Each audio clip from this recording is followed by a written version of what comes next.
Coming up on Tekzilla, we're talking Intel's new Core i5, new iPods, the Zune HD, and what to do before your laptop gets stolen. Crack open a fresh bag of pita chips and track down the hummus, because Tekzilla starts now.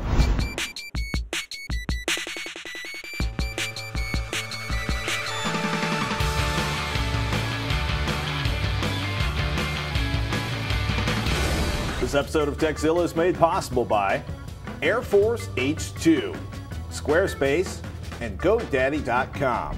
I'm Patrick Norton. I'm Veronica Belmont. Welcome to Tekzilla, hands-on reviews of the latest tech and how to make the most out of the gear you've already got. Whether you're a beginner or tech support for your friends and family, if you've got a question about tech or the best place to buy all natural beef jerky, we've got an answer for you. And if we don't, we'll track down somebody that does. We'll get hands-on with Apple's new iPods and Intel's new Core i5 processor later in the show. Right now, let's talk Zune HD. Microsoft's new portable media player. It can play 720p video with the optional dock. It's not the gorgeous 3.3-inch OLED screen that's HD. The real HD is built-in HD radio.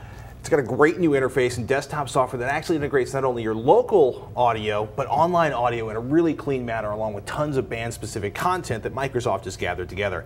And the Zune is getting gaming. Still Windows only, the audio sounds great. You can catch a full review of the video features in Monday's episode of HD Nation. We should mention that Apple quietly dropped $100 off of the price of the 160GB Apple TV over the weekend. It's $229, and the 40GB version is no longer available. Apple's also offering free shipping on the Apple TV. So, are they killing it off? It sounds like it. I don't know. Too bad. Maybe that's what all those like 10-inch screens everybody was talking about them ordering earlier this year. Maybe they got a big 10-inch remote-controlled wired screen controller for a whole house system. That sounds a little bulky. Yeah. That sounds a little weird. What are we going to install Boxy on now? Maybe they sold all the old 40GB ones that nobody was buying to Boxy. They have a big warehouse full of them. Interesting. Because they're not actually even showing up in the refurbished or the deal area. Oh, so they're really cleaning out house. I'm wondering what's going on. Well, we're not trying to start any unfounded rumors or anything, but we're just saying that's how it looks. And hey, both Google and Microsoft launched new beta projects today at the TechCrunch 50. Bing.com/visual search, Microsoft research said consumers can process results with images 20% faster than text-only results. Oh my God, did I show you all the bags? No, you didn't. What bags? Well, so they've set up basically some special pre-selected areas for visual search. Bags. The beta runs using Silverlight, and the searches are currently limited to pre-selected galleries. It's more browse than search right now.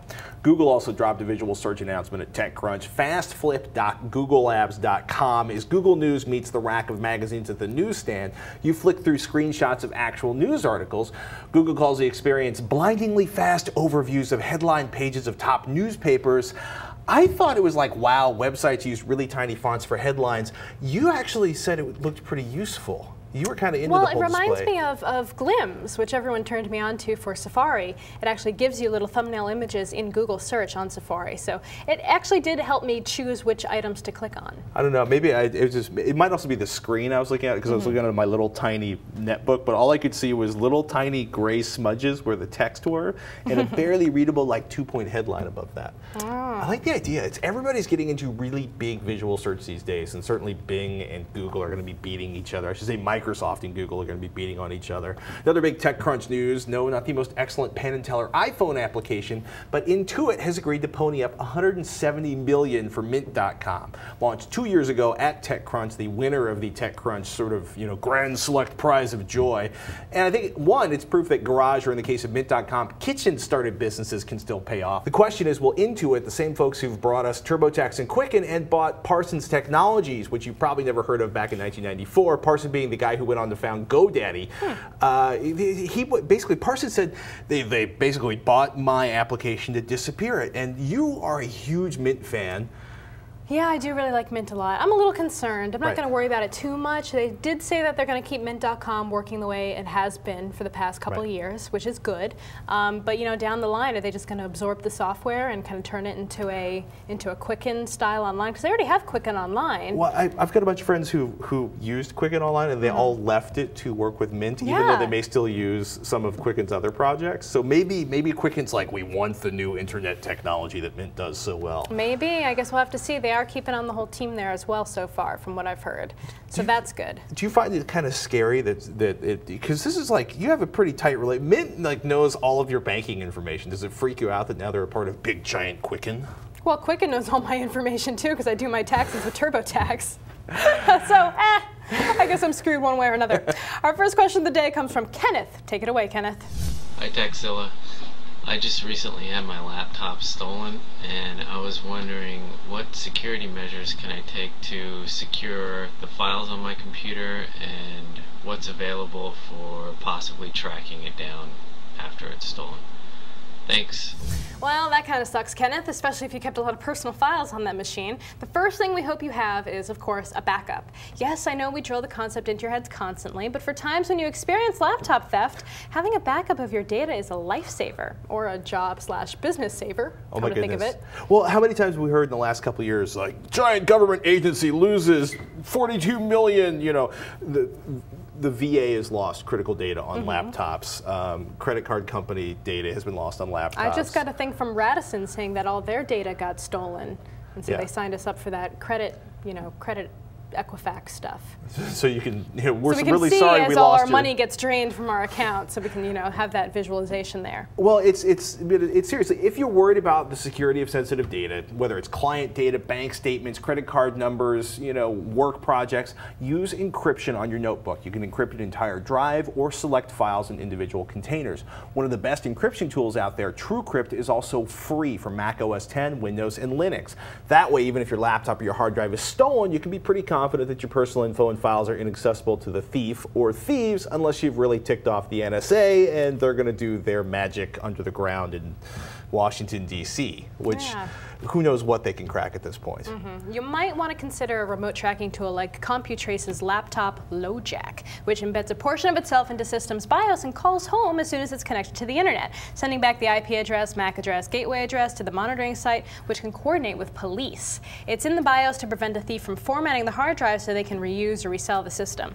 Hardcore security types think it has potential to be exploited by malware. We're more concerned about whether or not we'll ever get the notebook back. In the end, you should probably consider worst-case scenarios when having a laptop stolen and make preparations so that data is inaccessible to the thief or thieves as much as possible. Yeah, definitely. Like, if you have critical data that's only, if it's normally only on your laptop, make a backup. Use an online service so you can back up data when you're on the road. And then encrypt the data. If you throw TrueCrypt to the entire hard drive, and TrueCrypt's it's open source, we like it, it's free. Basically means someone will need a password to access any of the data on your hard drive. Excellent. And you can do pretty thorough encryption that way. Some of you have reported that it actually doesn't have a particularly heavy impact on the performance of your system, is nice, which is nice because, back in the day, encrypting files could make them very slow to come off the hard drive because your CPU would have to decrypt every single bit of data. So it's nice that it seems to have, there might be, depending on what you're doing, there might be an impact, but it's not going to be nearly as brutal as it was back in the day. And also it's like slightly slower or totally gone when the thieves steal it and get all your data and empty out your bank account. But hey, that would make me sad. But if you want to make me happy, send us in a video question. You like that segue? That was very Tom Merritt of me. That was awesome. Just record yourself in front of a video camera asking a question. Make sure it's no longer than 15 seconds. Upload your question to YouTube. Then email us a link to your fabulous video question with, naturally, video question in the subject line. It's so easy. Try sending us one today. Coming up, Loyd Case talks to us about Intel's new Core i5 processor. But while we got your attention, let's take a moment for a word from one of our sponsors, the United States Air Force.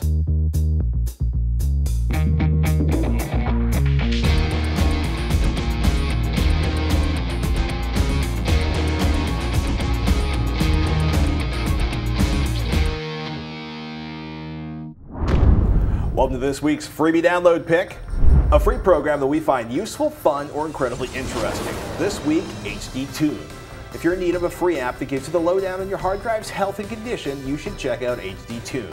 You'll get a full breakdown of your hard drive specs, features, model information. It'll tell you the temperature readings, do basic benchmarking, and even does smart reporting. That's the self-monitoring analysis and reporting technology built into most drives. The idea is that smart will tell you whether or not your hard disk is about to die and take away your valuable contents forever. If you're super paranoid or you think something is about to go horribly pear-shaped with your drive, run an error scan and see if you need to back up immediately. In fact, you should probably back up just in case no matter how your hard drive looks. finally, the built-in benchmarking runs low-level read tests off your drive so you can compare them to other models you've attached to your PC. If you want more capabilities like disk monitoring, erase functions, and a more complete set of benchmarking tools, you can step up to the Pro version for $35. But as it is, HDTune is a fun tool that should fit the needs of many PC users. Next week at the Intel Developer Forum, Intel's big annual gathering where they, well, try to set the path of computer or PC technology for the next year or 5. We're going to find out about new technologies and processors that we'll all be drooling over, we hope. That doesn't mean Intel or AMD have been silent in the past few weeks. Joining us today is Loyd Case, freelance tech writer and analyst, to whet our appetites for processing power, starting with the Core i5. This is a great new processor. I mean, basically, yeah, that's good. It's Core i7 for everybody in terms of performance. Well, it is, and actually we should qualify that a bit. There's new Core i7s too. What's really new is that they fit in a new socket. This is what's called socket 1156. And it's got a sort of yin-yang design going on there that kind of fascinates me. Right. It's a new socket, which means, you know, Intel has more than one socket to worry about now, right? And so do users. But it creates the ability to have lower cost motherboards because it's only 2 channels of memory instead of 3 like on the old Core i7s. Interesting. So are they gonna basically drop off 1366, or are they gonna keep that socket going? Not at all. So 1366, which is triple channel memory, is really great for performance enthusiasts, certain kinds of high-end applications like workstation class apps, and that's the socket that Intel is going to use for the next generation 32 nanometer 6-core processor. So for the new socket, how do they actually save money? Because it doesn't look like, you know, it's got a fewer pins. But it does have fewer pins, but there's several other things. For one thing, since they were able to cut down the number of memory channels to 2 instead of 3, they brought the PCI Express controller onto the chip itself. Also, they cut down the PCI Express controller a little bit. It's now 16 lanes total for the graphics, so you can have one 16-lane graphics card or 2 8 lanes, you know, set up with if you're doing SLI or something like that. Interesting thought. So was that going to actually, I guess it's going to cap overall performance, but there's some other tweaks in between the Core i7 and the Core i5. Right. What's the biggest difference? The difference between any Core i5 and Core i7 is hyperthreading. So hyperthreading is Intel's term for what's called simultaneous multi-threading. So in other words, with simultaneous multi-threading, you have the core, and then you have a sort of logical processor that runs and uses any extra resources that that core has for that task. And with the Intel quad-core processor, that means you have 8 threads on 4 cores. So if you're a content creator running Photoshop or you're into video editing, you have a fairly high-end tool, are you going to notice the difference on the Core i5 versus the Core i7? You definitely will, and for 2 reasons. First of all, the hyperthreading really kicks in with some of the apps like Photoshop, like Premiere, and those kinds of applications. Also, one of the things that happens is that the Intel has chosen to make the Core i5 lower clock speed, so you get a double whammy. You get no hyperthreading and you get a lower clock speed. On the other hand, it's very overclockable, so if you want to just pump it up yourself, you can. You were saying people are hitting like 4 gigahertz with the Core i5? 4.2 gigahertz is just air, and who knows what they're doing with liquid cooling. So for content creators, they may want to still go to a Core i7. What about for people who are running a basic video game or simple applications that don't benefit as much from multi-threading? An overclocked Core i5, or even a Core i5 at the standard clock rate, which is 2.67 gigahertz, is still perfectly good for a lot of games and stuff. That's a good thing. Any other big announcements? So we've got a new processor, a new socket, sort of a splitting once again of the lines from Intel with a more high-end version of the processor for the consumer. Anything else big going on at Intel right now? At Intel, well, I mean, the big push at Intel Developer Forum will be 32 nanometers. In fact, they talked a little bit about that a couple weeks ago to the press.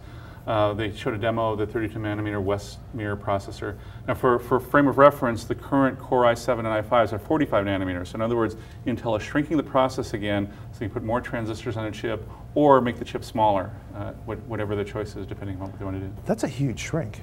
Yeah, it's pretty substantial. You're getting very small, fine lines there. That's kind of a scary thought. And it also will improve the yields per wafer, which in theory should bring the price down. Right. And it is interesting that Intel has publicly announced their first known shipping product based on Westmere will be a mobile 2-core part. Interesting. Yeah. In terms of, actually just made me think one thing I meant to ask about Core i5 versus the Core 2 Duo. Is it significantly faster? Yes. Or really? Yes. The $200 Core i5, you know, is faster in almost all the benchmarks than the $350 Core 2 Quad 9650. So it's definitely, if you're going to go for a $200 part, that is the part to go with. If you're willing to upgrade your motherboard and all that kind of stuff, yeah, it's time to move up. It's always the hard part. Is it running on, which type of memory is it using? DDR3. It is using DDR3. So you'll be motherboard, memory, and processor. Right. Although some people may have had DDR3 on their Core 2 Duos too. That's interesting. Or Core 2 quads. Not a lot of people, though.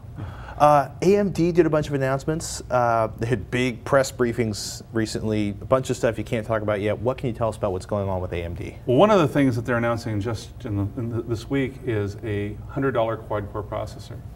So $99 for their low-end Athlon 64, Athlon X4 processor.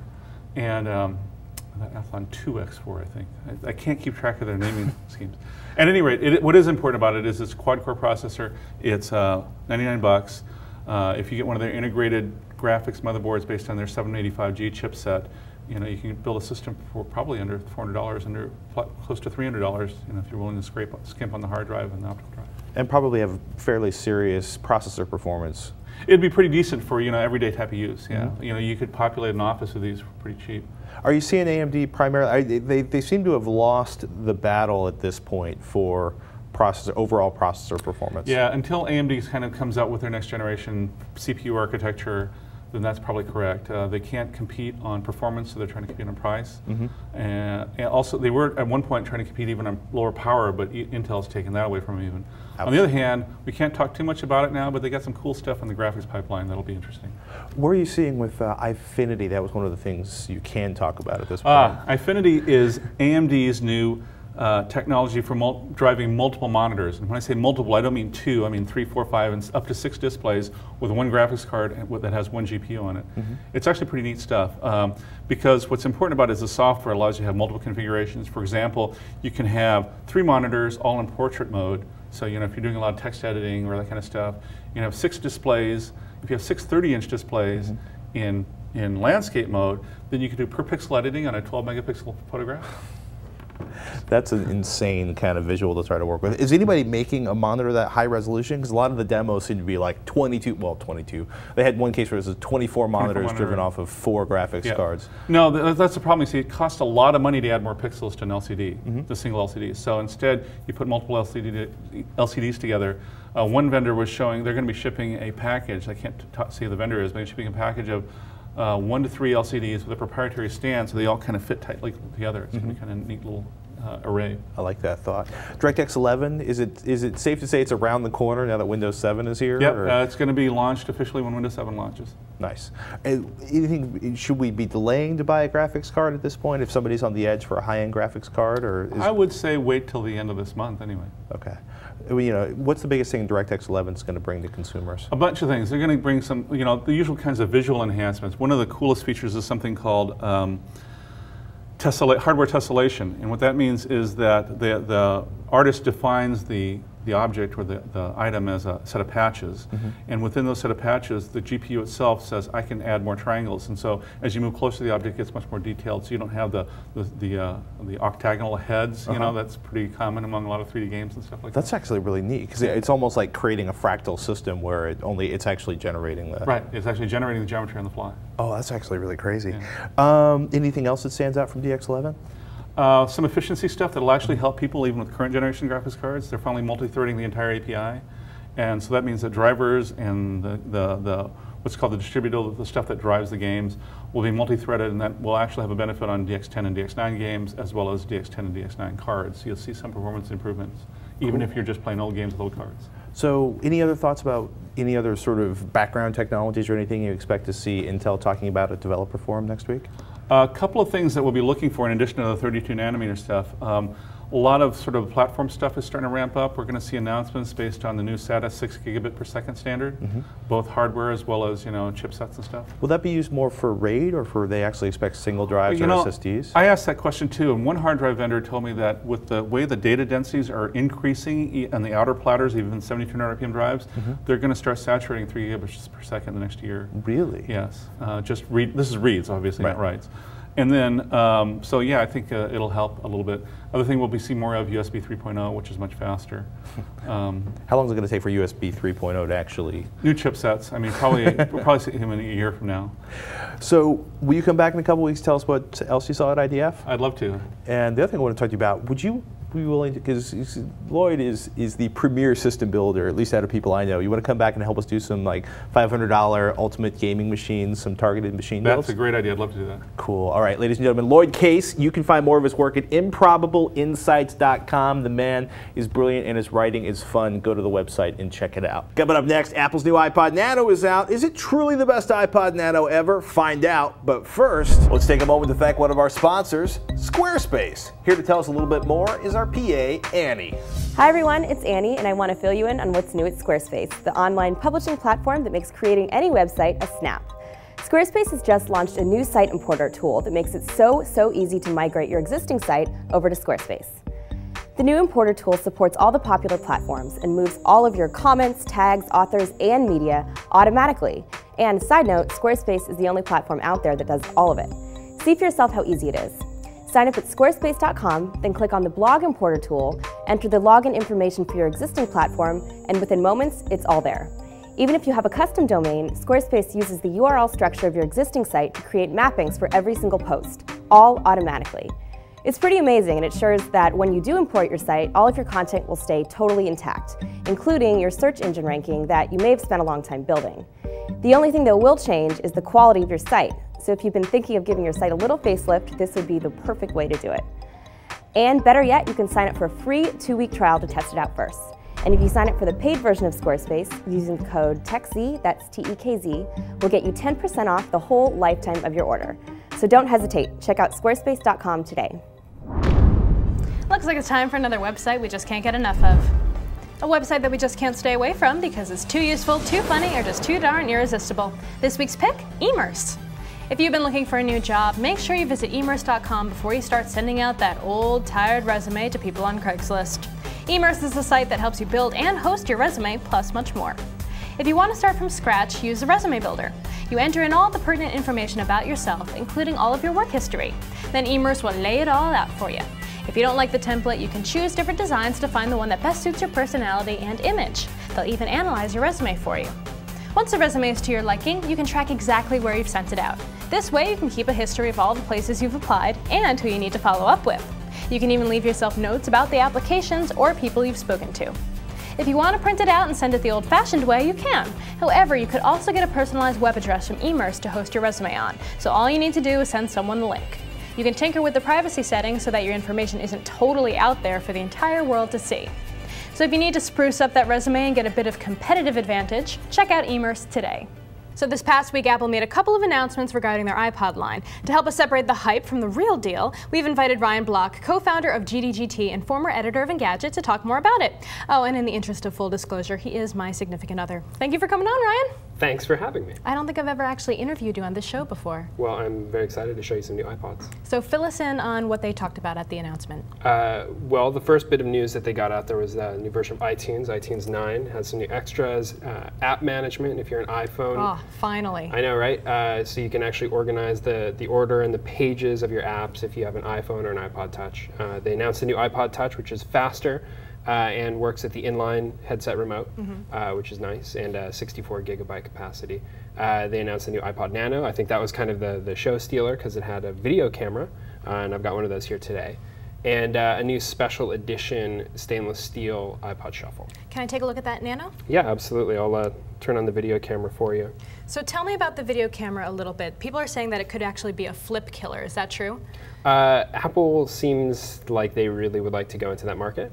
It's very clearly growing, and it doesn't take a whole lot because they're not exactly the highest quality cameras in the world, but it's not quite as good. It's just not entirely there. It doesn't have a large enough image sensor. The speaker is not sensitive enough. I mean, it's good to have on you, right? The camera that you use is the camera that you carry, but it's not going to replace somebody's proper camcorder, I don't think. But it does have that one-touch upload to YouTube and video from sharing, iTunes, right? From But iTunes. any video that you get and pull into iPhoto, for example, on your Mac is going to be able to do that too.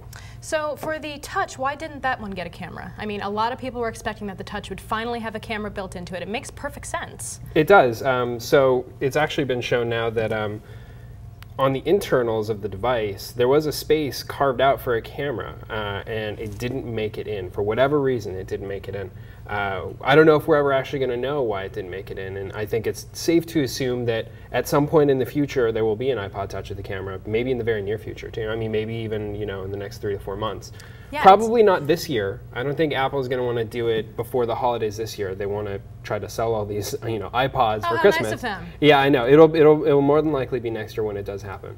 But I don't know if it's going to be a full year. I think they just maybe something happened in manufacturing, maybe something happened with the image sensors. I don't know. But it should have been in there. I think we can pretty much say clearly now it should have been in there and did not make it. I think next week on the show we're going to have the guys from iFixit come on and actually show us that little gap where the camera looks like it could have been.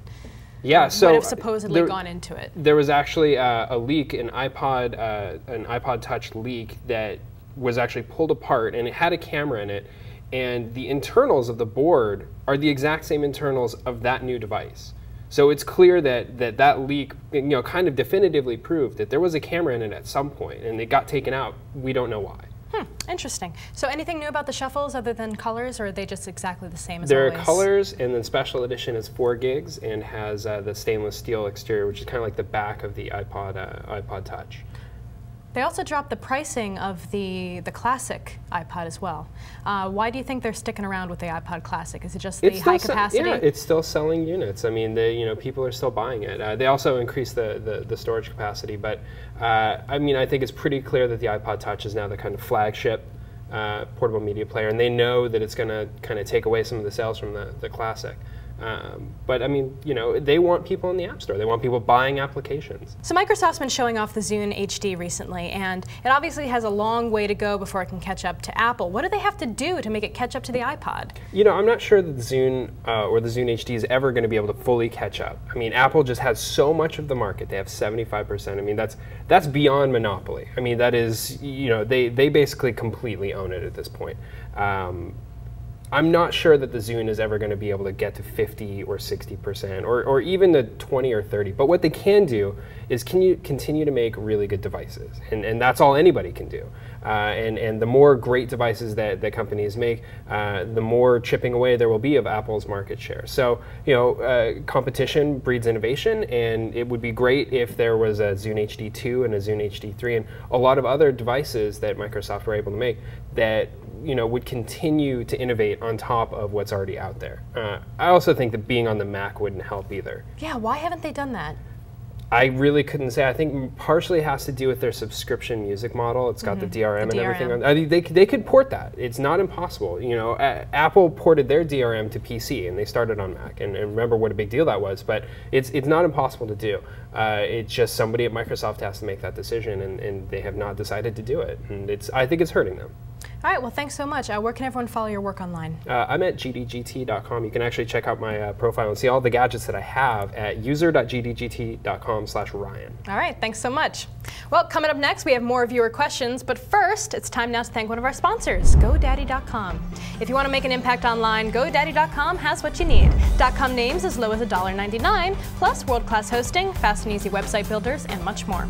GoDaddy.com makes it easy to customize your own virtual dedicated server. Choose one of 3 popular plans, or select your own Linux or Windows server with all the plan options you need. Plus, enter code TEK2, that's TEK2, when you check out, and save an additional $5 off of any order of $30. Some restrictions apply. See site for details. And be sure to check out revision3.com/GoDaddy for all the Tekzilla GoDaddy deals and codes. Get your piece of the internet at GoDaddy.com. We just got an email from Lo who writes in, I got a great job working in a graphic design firm, and I'm looking for some kind of project management software. Maybe something web-based so multiple users can log on to. It needs to be cheap, free if possible, and by the way, our office runs all on Mac, so something Mac-friendly would be great. Well, there are a lot of different options out there for collaboration, and my personal favorite is Basecamp. We're actually trying to set up Basecamp to manage all of our Tekzilla planning. They do have varying plans for differently sized organizations, but the best deal is the basic setup. It's $24 a month. It's usually for small groups. You've got 15 projects, 3 gigabytes of storage, and unlimited users. So that might work out well for you unless you're uploading a lot of different media with your design firm. Another similar web app is GoPlan, which runs a bit less expensive. You can get it at goplanapp.com. The startup plan is $10 a month. You get 15 projects, 5 users, 15 collaborators, and 10 gigabytes of storage. I'm not really sure what the difference between users and collaborators is. Maybe those are just people that can... In France, it's basically the difference between getting shot and not getting shot when you get liberated, but I don't think it works that way with collaboration software. What? Collaborators were people who worked with the Nazis, in any case. And users are what in that scenario? Well, but I don't think users existed back then. There's also a lot of open source project management software as well, like Redmine and OpenProj, Open Project, OpenProj. How do you even say that? Those could be helpful to you, and also they're free. However, I think having a web-based tool is, in this day and age, is probably going to be the most beneficial for you. Redmine is web-based. OpenProj is like open source on all different platforms. There's a lot of different varieties of what you can get out there. You can also go really old school and use Google Open Docs to do a spreadsheet that's accessible to everybody. Oh, you mean like how we do things around here? We don't use spreadsheets, we use Doc. We have a new spreadsheet. We do? Yeah. When I got frustrated this trying is why to set we up need Basecamp. Anyway, our final question comes from Ryan with a very practical question. He writes, I was looking for some help organizing my MP3 collection. Is there any application that can scan my computer and then identify duplicates while creating a list of all the songs on the machine? I would also like it, if such a thing exists, to be able to have the app reorganize the folder and file structure of all my music. Wow. I would love it if my music was organized by artist, album, track, but that is nowhere near how it is now. Kevin in California. Well, you know, for most people, they use iTunes or Windows Media Player, Winamp, something like that, that actually does make a top-down file-based structure of your music, which is helpful. Hopefully you have the track information on all of your MP3s. Well, that's the thing, yeah. If you want to get all that track information, there's a lot of different kinds of software out there. TuneUp is actually one of my favorite pieces of software. It's not free, it's a little more expensive. It's $29.99 for the lifetime license and then $19.99 for a yearly license. And that will actually take all your MP3s, it'll scrub through all the metadata, you know, add the track information. It'll even tell you when your artist is going to be in town, like, so you can go see their concert. I'm trying not to giggle, but we can also say that, like, if you have any problems with it, just email us, because they eat lunch at the same place as we eat lunch, so we could, like, track down the CEO and make him fix it. Oh, yeah. That's kind of funny. But, you know, that is a bit expensive for those features, right. I think. I mean, $30 is a lot of money. $20 a year or $30 lifetime. Right. So, you know, if you keep using it, and most people seem to keep using it in the future. You would probably spend the $30, right? Actually, you know, I think it would be more of a one-time thing for someone like me. Like, I used it once, and that was pretty much it, because now I buy, you know, tracks off of things like eMusic or iTunes or places where they already have all the metadata filled in. But back in the day when we were all, you know, downloading away, shh, quiet you. You know, when we were all downloading away and burning CDs off of stuff, you know, we had a lot of tracks that weren't named properly and that were just kind of like mumble-jumbled, added together. And that actually helps, like, put everything into a nice order and give all that metadata in there. Yeah. Or if you own a whole bunch of CDs, you just rip them all over again, which is its own Well, you could do that as well. I went over to alternative2.net to see what options they had that were free versions of TuneUp, and I came across I Eat Brains. I'd heard of the program before, but never had a chance to really check it out. It's open source and free to use, so that's pretty awesome. Does it basically do the same thing as TuneUp? It does basically do the same thing as TuneUp. It's got not as much functionality from what I can tell, but I didn't look into it too much. The one downside, though, is I don't think it works in Snow Leopard. Hey, I upgraded finally. It's working okay. I got like 15 gigabytes of space back on my laptop. That's a lot of space on your laptop. That was pretty awesome, but that's another story. Media Monkey, which was formerly SoundDB, is another great option for PC users. It'll import from CD encode files, clean them up, fix those ID3 tags, and put everything together in that nice organized file structure that you're looking for. Plus, you can even use it to sync with your portable devices, like your iPod. That's pretty cool. Yeah, and that one has been around for a really long time, and I like the encoding stuff especially, and you can kind of scrub and clean things up as well. That's kind of nice. Yeah, so it's highly rated on download.com. But for iTunes users, remember that you can seek out duplicates by going into File and then Find Duplicates. And it'll make a list of all the duplicate files that are in your iTunes library. So it's a little tedious to have to go through and delete all those duplicates if you have a lot of them, but it works. It's effective. It's a good thing. Yeah. Are you crazy about HD? Yes! Good! You should be watching, Veronica, and you too, if you want to learn all you can about home theater. Check out HD Nation. This week, me and Roger Chang will be the top 5 HD comic book adaptations. We talk about the proper way to install an HDTV wall mount. It's all about the studs, and we tell you why some Blu-ray movies look awful. New episodes of HD Nation are available every Tuesday. You can find them at hdnation.tv. All about the studs. That's my kind of show. Oh, it's kind of a shame. Robert I should Heron. not say those things when my boyfriend was on this episode. That was inappropriate. Tell you what, we can give you the stud finder, and you can point him at him and hand it to him and say, "I found mine." Stud finder. Stud finder. Somebody was going to make that joke. For everybody watching, we live on your questions, except about stud finders. So email us, Tekzilla at revision3.com. Tech help, product reviews, how-tos. You ask us, we'll do it. Actually, can we do stud finder reviews? Or? Sure. Okay. Why not? Stud finder reviews are included, but we need you to email us. Don't be shy. Send in your stud finding questions to Tekzilla at revision3.com. Even better, send us in a video question. Think of all the fun you can have and the admiration of all of your friends and family when they see your mug on our show. Just keep it to 15 seconds, upload to YouTube, and send us a link in an email with video question in the subject line. And as always, you can visit our forums at revision3.com/forum. Share your thoughts, ideas, or comments with other fans of the show. Thank you guys so much for watching. I'm Patrick Norton. I'm Veronica Belmont. Till next time, you've been watching Stud Finder, or Tekzilla. Beep, beep, beep. Can I make a beeping noise? Yes. Ah. Beep, beep, beep, beep, beep, beep, beep, beep, beep, beep, beep, beep.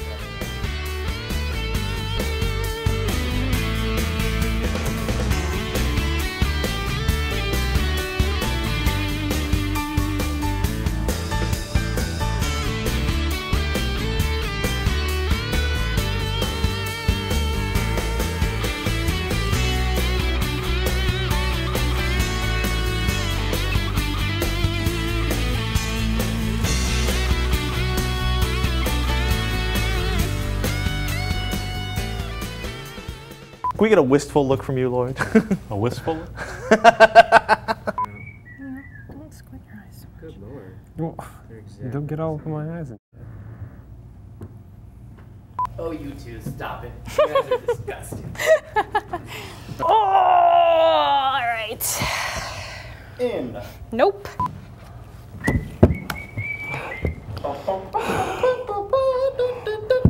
Quiet, sorry. Sorry. I want to finish this! Crazy! I'm going crazy! Need a tail! You have the fabulous silk shirt on. And I want a tail on the bloopers because then they're just going to trim out tail and then they're going to make an animated GIF out of it. Now you gave me the idea. No, well that's why they're not putting it in the bloopers. And 3, 2. You want to learn all you can about a home theater? You should Yes. definitely. Cool. Veronica, you and you and you should all watch HD Nation. This week, Roger Chang in 3, 2. Sorry, I'm like Tally Light Mayhem. Why some Blu-ray movies seem to have, well, and 3. Are you crazy about HD? You want to learn all- Just roll with it, man. Roll with it. No, you have to yell it out loud. Okay. Because the first time you said it, I Roll with couldn't it. tell if you were like doing it under your breath or. Why would I do that under my breath? I think That would be partially it's so also because I pointless. got the thing in my ear and I can't Okay. hear crap on the left side today.